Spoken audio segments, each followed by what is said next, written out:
Isang mapagpalang araw sa inyo mga karpaso. Pag-usapan po natin kung kailan po ba talaga magaganap ang rapture at kung kailan lalabas ang Antichrist. Bali guys, marami po kasing maraming mga sign sa Bible na nakasulat tulad ng mga digmaan, kahirapan, lindol sa iba't ibang dako at makakapanaginip daw yung mga lalaki, mga babae, binata, matatanda. Sa uling araw daw po, makakapanaginip sila. Tulad ko guys, i-open ko po sa inyo, ay simula po noong 2020 hanggang ngayon, 2023, lagi po akong nananaginip. Halos araw-araw po talaga akong nananaginip. At naniniwala po ako na hindi po normal na managinip ng araw-araw.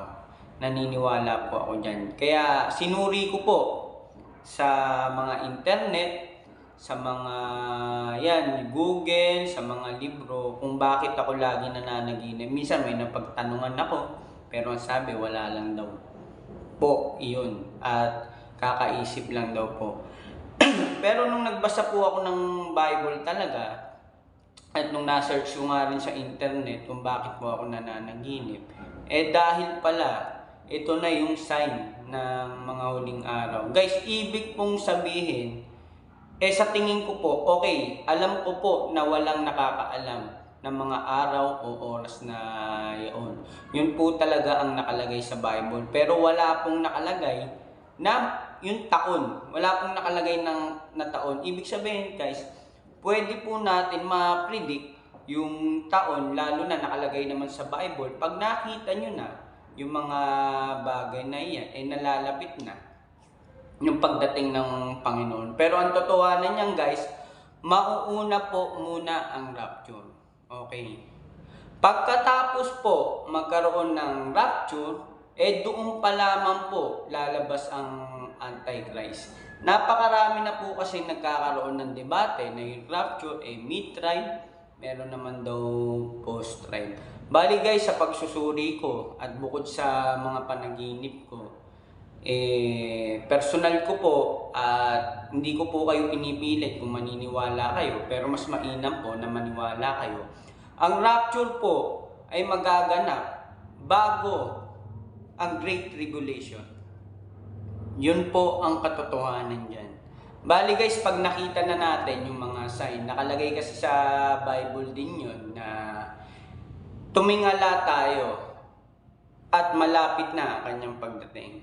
Ibig sabihin guys, merong isa sa mga palatandaan, yung nangyayari po sa Israel ngayon. Pero hindi ko pa talaga totally na maipupunto yun kung yun na pa talaga yung isa sa sign. Kasi ang nakalagay po sa Bible, kapag nakita na po natin ang Israel o ang Jerusalem na napapaligiran po ng mga kalapit bansa, tandaan po natin, nalalapit na po ang pagkawasak ng Israel o ng Jerusalem. Marami pong nagsasabi na hindi mawawasak ang Jerusalem. Pero ang totohanan yan guys, nakalagay po sa Bible ang pagkawasak po ng Israel. Kaya nga, ngayon, maganda na po tayo. Ibig sabihin ng paghahanda, nakalagay sa Bible, paghandaan nyo yung mga araw na yun. Ibig sabihin yung mga nakasanayan natin, nakagawian sa buhay na to, yung labis na pagsasaya,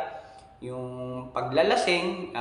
Ako rin kasi talaga sa totohanan, manginginom din ako, pero hindi na ako tulad ng dati na halos araw-araw umiinom dahil nga siguro tinulungan ako ng Diyos na mabago yung aking sarili. Dati rin kasi babaero din ako pero dadating din pala sa time o oras na yung mga nakagawian natin may aalis natin dahil sa tulong ng Panginoon. Kasi nga mas mahirap po ang mapunta sa impyerno.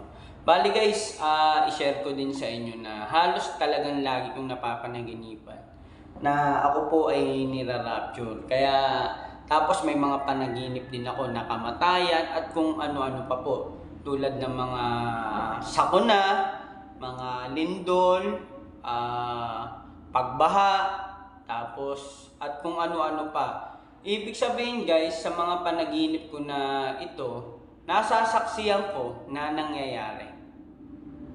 Kung nagigets nyo po ako, kung napapanaginipan ko ito at nangyayari, ibig sabihin, kung napapanaginipan ko po ang rapture, masasaksiyan ko po. Ibig sabihin, bukod sa akin, masasaksiyan po nating lahat. Pero tulad nung sinabi ko kanina, wala po talagang nakakaalam ng mga oras at araw na yun.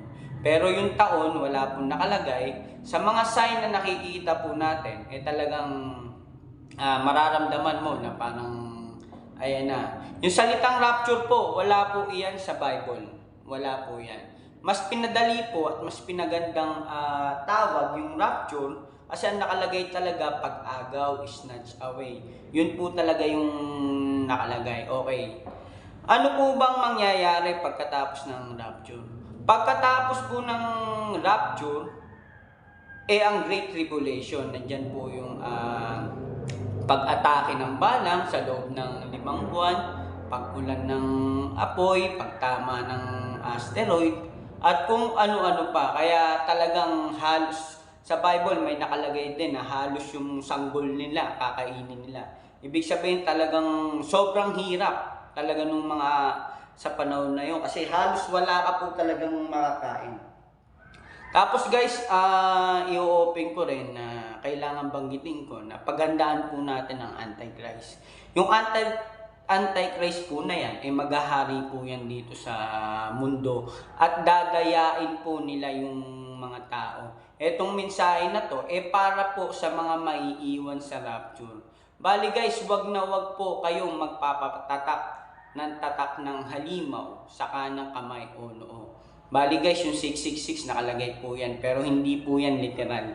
Bali guys, medyo mahabang usapin yan. Ngayon, sinasummarize lang po natin kung ano yung pagkakaunawa at kung ano yung mangyayari po sa hinaharap.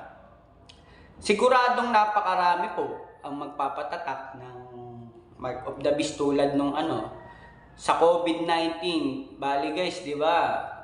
Napakarami pong nagpa-inject. Pero hindi naman po yan yung Mark of the Beast. Siguro yan po yung trial na maalaman po natin na may paparating po na Mark of the Beast. Kasi pag may tatakan ng halimaw, hindi ka makakaptik pagtinda or makakabili ng pagkain. Ibig sabihin, talagang syempre, pag nagugutom ka, or halimbawa yung anak mo, dadalhin mo sa ospital, hindi ka po makakapasok pag wala kang tatak ng halimaw, di ba? Parang yan din po yung sa vaccine. Wala po tayong vaccine. Tulad ko, wala akong vaccine hanggang ngayon. Hindi po ako makapasok sa SM para makabili ng pagkain. Okay, hindi na natin pahabain. Pag natatakan ka ng Mark of the Beast, halimbawa ako natatakan ngayon, ibig sabihin wala na po akong kaligtasan. Impyerno na po ang aking pupuntahan. Kaya ito ang pinakamatinding babala, wag po kayong magpapatatak ng tatak ng halimaw. Bakit? Nararamdaman ko po na malapit na po mangyari ang rapture. Totoo po ang rapture. Hindi lang po ako ang nananaginip. Talagang kung isi-search nyo, talagang napakarami po ang nananaginip. Hindi ko po kailangan magsinungaling dito dahil napapanaginipan ko talaga. Okay, maraming panaginip pero may ganito, may parang totoo, may hindi, di ba? Ayoko pong magbase sa ganyan dahil naman nakasulat naman po talaga sa Bible yung salitang pag-agaw. Talaga guys, kung gusto po natin maligtas, ito po ang susi. Manampalataya po tayo kay Lord Jesus Christ. Yun po ang pinakasusi kung papaano tayo maligtas. Okay, God bless sa inyo mga kahampaso.